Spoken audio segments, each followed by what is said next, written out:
ونشهد أن سيدنا وسندنا وحبيب ربنا وطبيب قلوبنا ومولانا محمدا عبده ورسوله وبعد فأعوذ بالله من الشيطان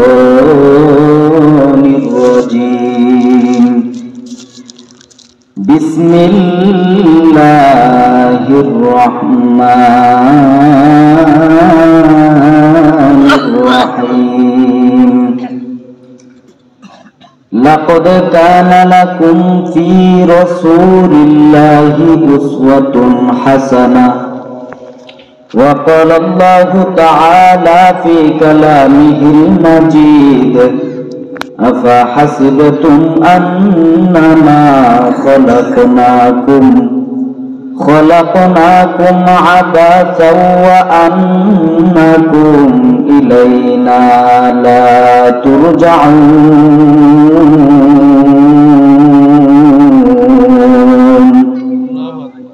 صدق الله مولانا العظيم وصدق رسوله النبي الكريم ونحن على ذلك لمن الشاهدين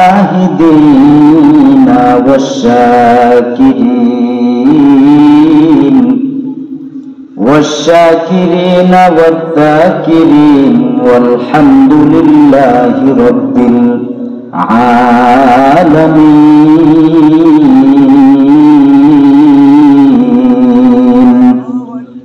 मोहम्मद ने आकर कुफ्र को मिटाया, कुफ्र को मिटाकर सदाकत बताया। बलगल उला बिकमालिही कशफत दुजा बिजमालिही हसनत जमीअ फिसालिही सल्लु अलैहि व आलिहि। ला इलाहा इल्लल्लाह, ला इलाहा इल्लल्लाह, ला इलाहा इल्लल्लाह। नामाज रोजा सैरोना माँ बाবার খিদমত ভুইলো না। নামাজ রোজা ছেড়ে দিলে মা বাবার খিদমত ভুইলা গেলে মাওলার জান্নাত পাবে না। লা ইলাহা ইল্লাল্লাহ, লা ইলাহা ইল্লাল্লাহ, লা ইলাহা ইল্লাল্লাহ মুহাম্মাদুর রাসূলুল্লাহ সাল্লাল্লাহু আলাইহি ওয়াসাল্লাম। मैं दूर हो मजबूर हो ऐ सैयद आलम, मैं दूर हो मजबूर हो ऐ सैयद आलम। दीदार दका दे नहीं आवाज सुना दो, दीदार दका दे नहीं आवाज सुना दो। मैं सूरत यूसुफ को नहीं जानने वाला, मैं सूरत यूसुफ को नहीं जानने वाला।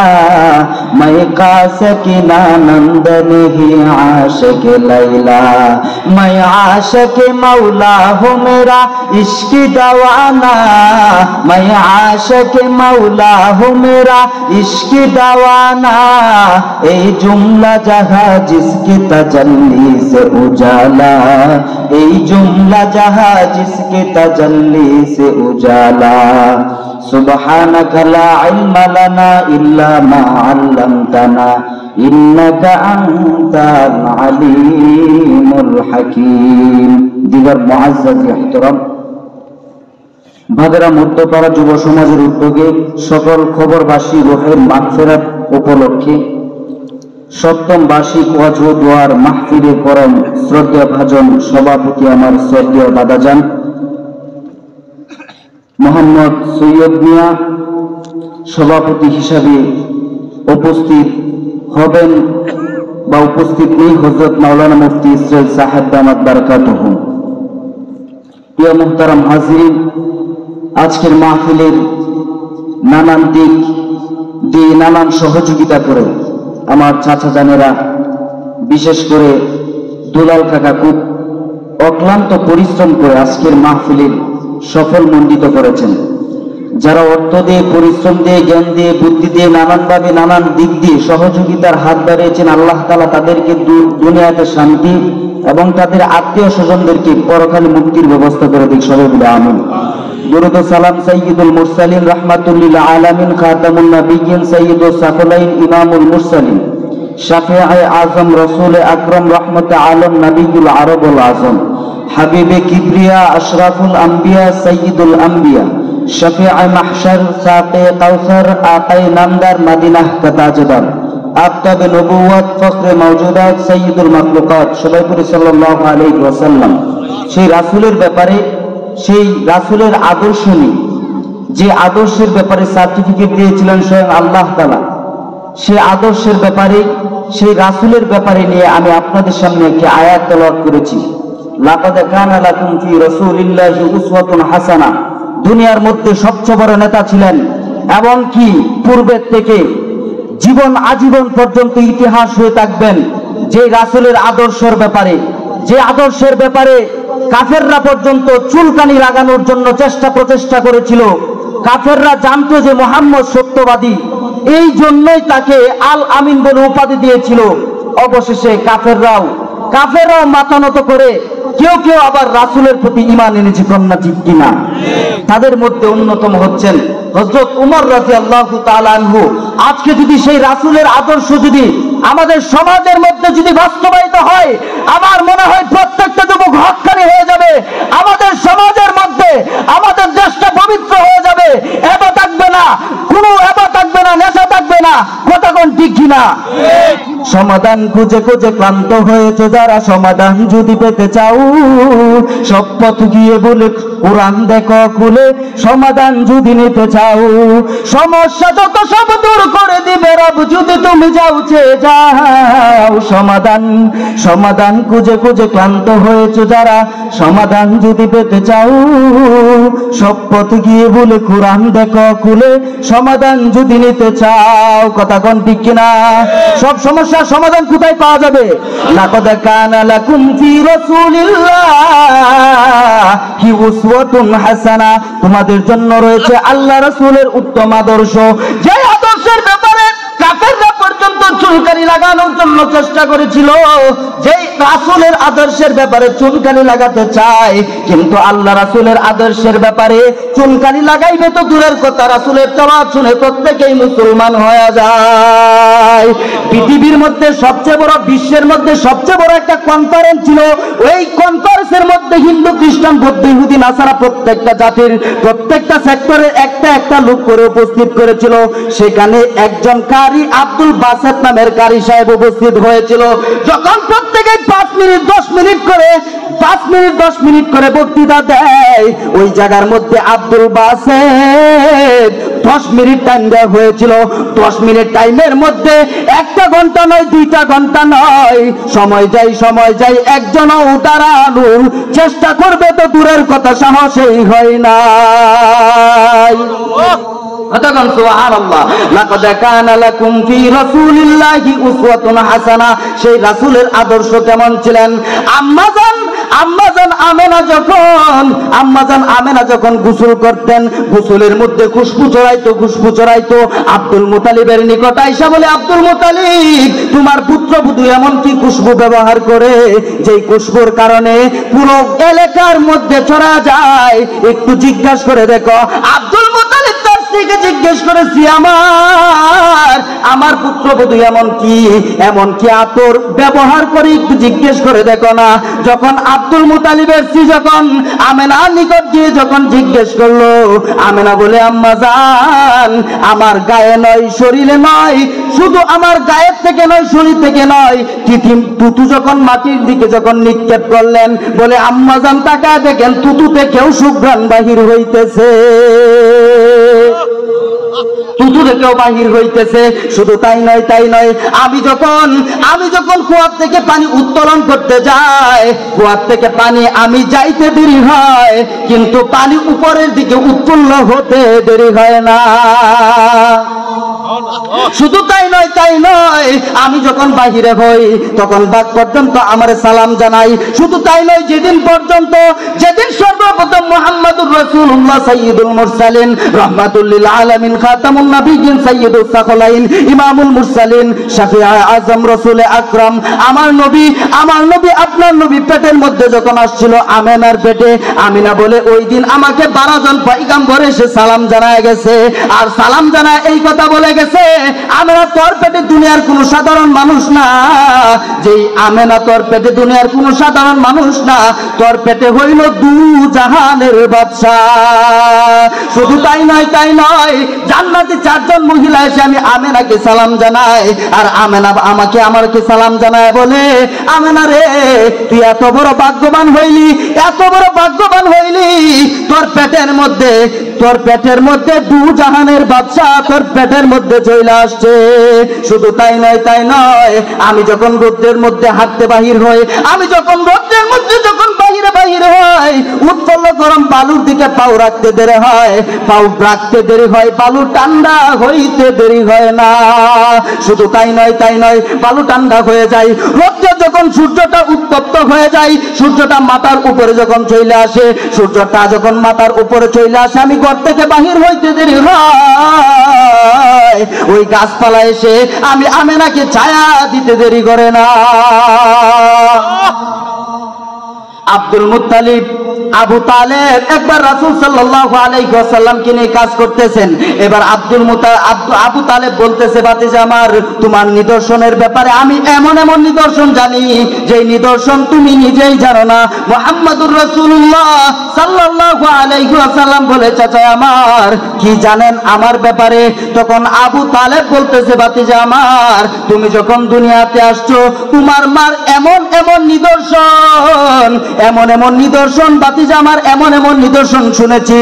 তুমি যখন পেটে আসছো, তুমি যখন দুনিয়াতে আসছো, তখন আমি নিজের চোখে দেখেছি, দুনিয়াতে আসতে দেরি, সেজদার মধ্যে পড়তে দেরি হয় নাই।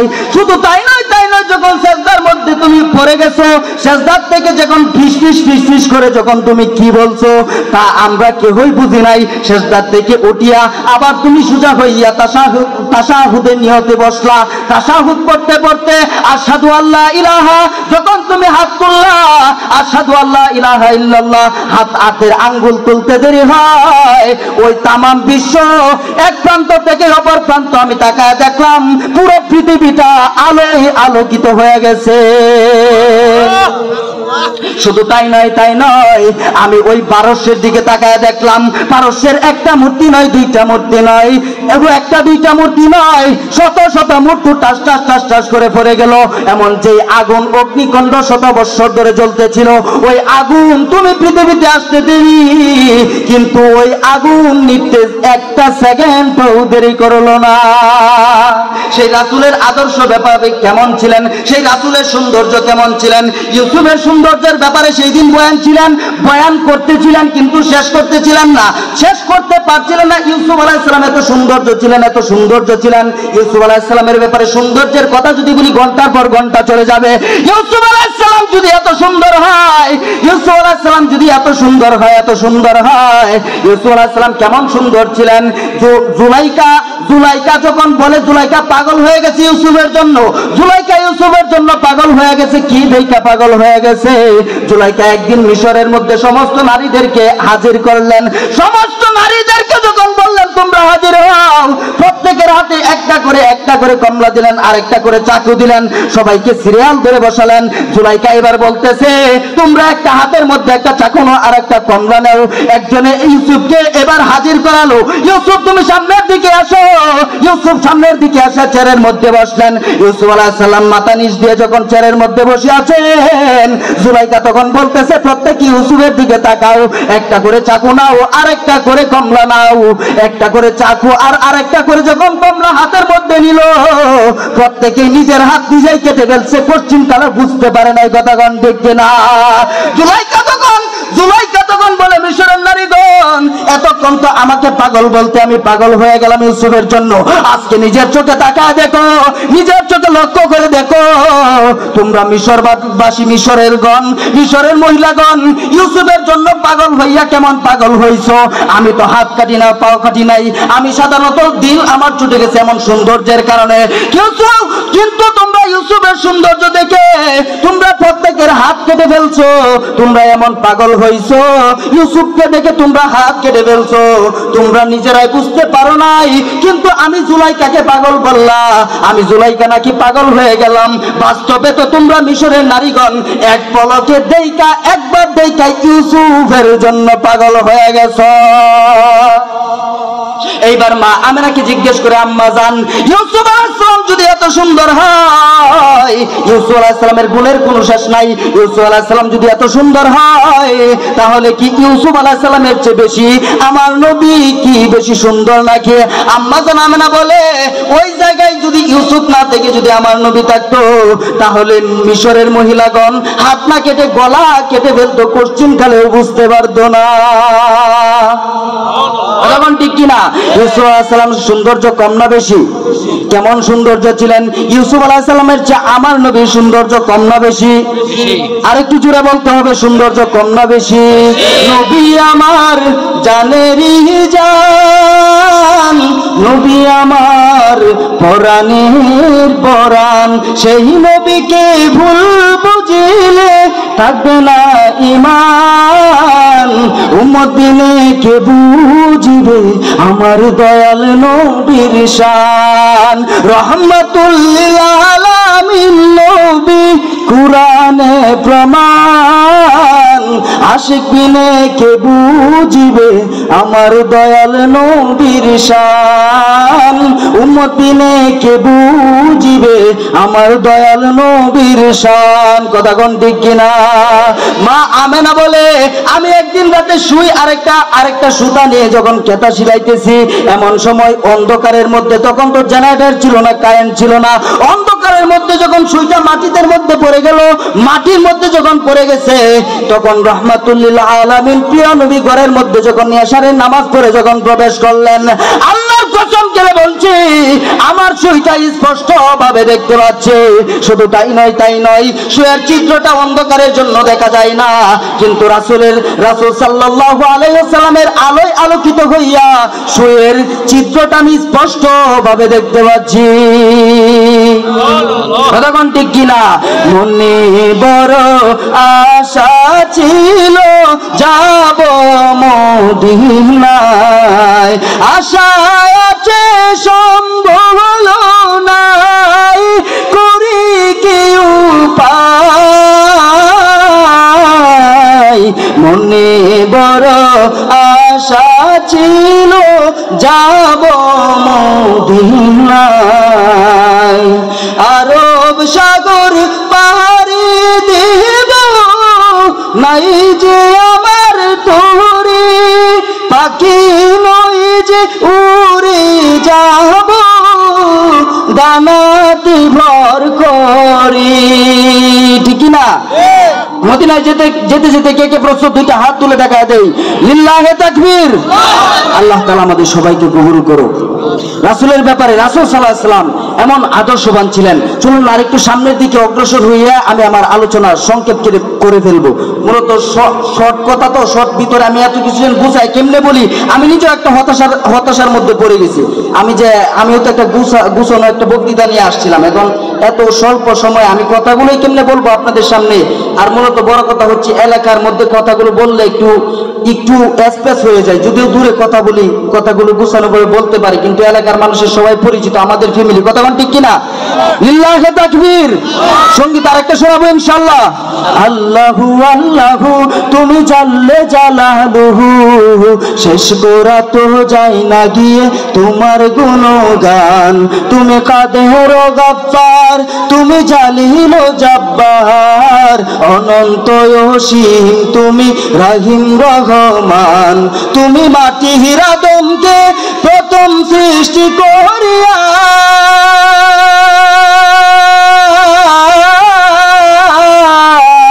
তুমি মাটি আদমকে প্রথম সৃষ্টি করিয়া, ঘোষণা করিয়া দিলে শ্রেষ্ঠ বলিয়া, তাই নূরের ফেরেশতা করে আদমকে সিজদা, সবার উপর দিলে মাটির মানুষকে সম্মান। আল্লাহু আল্লাহু তুমি জাল্লে জালালুহু, শেষ করা তো যায় না গিয়ে তোমার গুণগান। শিশু মুসা নবীরে যখন দুশ্মনেরই ডরে, হায়রে দুশ্মনের ডরে, সিন্ধুকে ভাসাইয়া দিল ভাষায় সাগরে। প্রাণে ছিল যাহার ভয়, সেটা পেল সে আশ্রয়, দুশ্মনেরই হাতে তাহার বাঁচাইলে প্রাণ। আল্লাহু আল্লাহু তুমি জাল্লে জালালুহু, শেষ করা তো যায় না গিয়ে তোমার গুণগান। সাজিয়ে গুজিয়ে দে মোরে সজনী তোরা, সাজিয়ে গুজিয়ে দে মোরে, বড়ই পাথার গরম জলে শুয়াইয়া মশারির তলে, বড়ই পাথার গরম জলে, বড়ই পাথার গরম জলে শুয়াইয়া মশারির তলে। আতর গোলাপ আতর গোলাপ আতর গোলাপ চন্দন মাইকা দে সজনী তোরা, সাজিয়ে গুজিয়ে দে মোরে। গাওয়া যান একটু, গাওয়া যান ইনশাআল্লাহ। দুয়ারে আইসাছে পালকি নায়রি গাও তুলো রে তুলো, মুখে আল্লাহ রাসূল সবে বলো, মুখে আল্লাহ রাসূল, মুখে আল্লাহ রাসূল, মুখে আল্লাহ রাসূল সবে বলো, মুখে আল্লাহ রাসূল সবে বলো। দুই কান্দে ছিল যে তোমার দুইজন পাহারা, তোমারে খেলা তুইয়া পলাইছে তাহারা। ওরে আটকটরি নহি দরজা বন্ধ যে ওই হলো রে হলো, মুখে আল্লাহ রাসূল সবে বলো। সেই রাসূলের জন্য কেমন ছিলেন হানজালা? হানজালা রাদিয়াল্লাহু তাআলা আনহু বিয়ের জন্য, হানজালা রাদিয়াল্লাহু তাআলা আনহু বিয়ের জন্য প্রস্তুত হয়ে গেলেন, বিয়ে করে ফেললেন। হানজালা রাদিয়াল্লাহু তাআলা আনহু বাসর করিয়া গলার মধ্যে একটা গামছা নিয়ে রেডি হয়ে গেলেন। হানজালা রাদিয়াল্লাহু তাআলা আনহু যখন ঘর থেকে বাইর হয়ে গেলেন, তখন মক্কার অলিতে গলিতে কোন একটা মহিলা যেন সিগন্যাল দিয়ে দিয়ে বেড়ায়, সিগন্যাল দিয়া ডাক দিয়া বলে নবী দুনিয়াতে নাই, নবী উহুদের যুদ্ধে শহীদ হয়ে গেছে।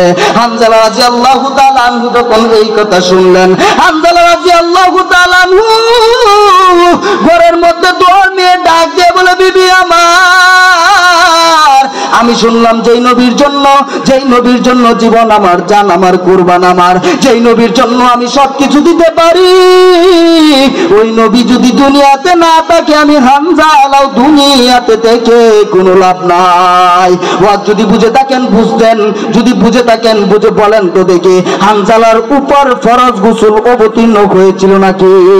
হানজালা রাদিয়াল্লাহু তাআলা ফরজ গোসলের জন্য প্রস্তুত হয়ে গেছিলেন, কিন্তু যখন নবী দুনিয়াতে নাই এই কথা শুনলেন, হামজা রাদিয়াল্লাহু তাআলা আনহু বিবিকে ডাক দিয়া বলে, প্রাণের বিবি আমার, চালু করে তরবারিটা দে। যেই সমস্ত কাফেরগণ আমার নবীকে দুনিয়াতে ত্যাগ করে দিয়ে নবীকে শহীদ করে দিয়েছে, আমি হানজালা সেই পর্যন্ত যদি তাদেরকে যদি জমিনের মধ্যে যদি না ফেলাইতে পারি, আমি হানজালার মনের মধ্যে শান্তি আসবে না। বিবি ডাক দিয়া বলে, প্রাণের স্বামী আমার তো একটা রাত হলো এখনো ভালো করে আপনাকে দেখি নাই, রাত্রে যাপনের কারণে ফসর ছিল না, অন্ধকারের মধ্যে দেখি নাই। আমাকে যদি একা রাত্রে করে চলে যান আপনি, কারণবশত যদি ওই উহুদের যুদ্ধে যদি শহীদ হয়ে যান, আপনার লাশটাও তো আমি দেখবো না।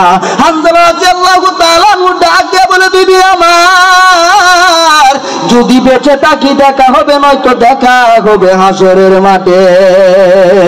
যদি বেঁচে থাকি দেখা হবে, নয়তো দেখা হবে হাসরের মাঠে। তলোয়ারটা নিয়া শত শত কাফেরদের সঙ্গে যুদ্ধ করিয়া কাফেরদেরকে মাঠের মধ্যে পালাইয়া এক পর্যায়ে হামজালা উহুদের যুদ্ধে শহীদ হয়ে গেলেন। আল্লাহু আকবার কি বলা যায় না? এক পর্যায়ে হামজালা রাদিয়াল্লাহু তাআলা আনহু যখন শহীদ হয়ে গেলেন, নবী সাহাবায়ে কেরামদেরকে আদেশ দিয়ে দিলেন, দেখো তাকায় দেখো কোন সাহাবী আমাকে ভালোবাসা দিনের জন্য দিনকে জিন্দা রাখবার জন্য আল্লাহকে ভালোবাসে এবং আমাকে ভালোবাসিয়া ইসলামের গোড়ার মধ্যে রক্ত ঢেলেছে। তাকায় দেখো। একজন করে যখন সব লাশগুলোকে একত্রিত করলো, কারো একটা হাত নাই, কারো একটা পাও নাই, রাসূল সাল্লাল্লাহু আলাইহি ওয়াসাল্লাম হুকুম দিয়া দিলেন, প্রত্যেকটা একটা করে বিনা গোসলে দাফন করে দাও। এক সাহাবী ডাক দিয়ে বলে, আল্লাহ রাসূল, বিনা গোসলে কেন দাফন করে দিব? আল্লাহ রাসূল সাল্লাল্লাহু আলাইহি ওয়াসাল্লাম সাহাবায়ে কেরামদেরকে শোনায় দেয়, সাহাবায়ে কেরাম আমার, যারা আল্লাহর জন্য, রাসূলের জন্য, ইসলামের জন্য, কুরআনের জন্য নিজের জানমালকে কুরবান করে দেয়, নিজের জানকে বিলিয়ে দেয়, তাদেরকে গোসল না দিয়া বিনা গোসলে দাফন করতে হয়। বিনা গোসলে দাফন করে দিবে। যখন আল্লাহ তখন তাদেরকে জিজ্ঞেস করবে, তোমার একটা হাত নাই কেন, পাও নাই কেন? আল্লাহর সামনে সেদিন দ্বারা ডাক দিয়া বলবে, আল্লাহ, কারণ আমি রাসূলকে ভালোবাসিয়া, দিনকে ভালোবাসিয়া, আপনাকে ভালোবাসি, আমার একটা হাত পা হারাইছি, পাও হারাইছি, আমি মৃত্যুবরণ করলাম। সেদিন আল্লাহ তাআলা ওই সমস্ত শহীদদেরকে বিনা হিসাবে জান্নাতের মধ্যে প্রবেশ করাইবেন। আল্লাহু আকবার কি বলা যায় না? এই জিহ্বা দিয়েছেন কে, হাত দিয়েছেন কে, পাও দিয়েছেন কে? মুসলমান একটা সেকেন্ডের জন্য ভরসা নাই। যে জিহ্বা দিয়ে এত রং বেরঙের কথা বলি, যে জিহ্বা দিয়ে রং বেরঙের কথা বলি, যে জিহ্বা দিয়ে এত সুন্দর সুন্দর গান গাই, এই জিহ্বা একটা সেকেন্ডের মধ্যে নিতে পারেন কে?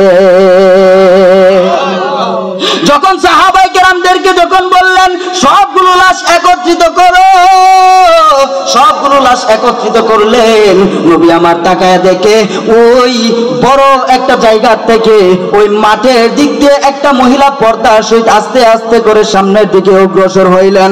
আল্লাহ রাসূল সাল্লাল্লাহু আলাইহি ওয়াসাল্লামের সামনে অগ্রসর হইয়া আল্লাহ রাসূল সাল্লাল্লাহু আলাইহি ওয়াসাল্লামকে বলেন, ওগো আল্লাহ রাসূল, শুনলাম ওই শহীদদের মধ্যে নাকি আমার প্রাণের স্বামী হানজালা শহীদ হয়ে গেছে। ওই শহীদদের মধ্যে নাকি আমার প্রাণের স্বামী শহীদ হয়ে গেছে। ওই শহীদদের মধ্যে সকল শহীদদেরকে বিনা গোসলে দাফন করে দিবেন, কিন্তু আমার প্রাণের স্বামী হানজালাকে বিনা গোসলে দাফন করাইবেন না। কারণটা মনে আসেনি? হানজালার উপর ফরজ গোসল ছিল। হানজালা রাদিয়াল্লাহু তাআলা ফরজ গোসল করে নাই নবীকে ভালোবাসিয়া।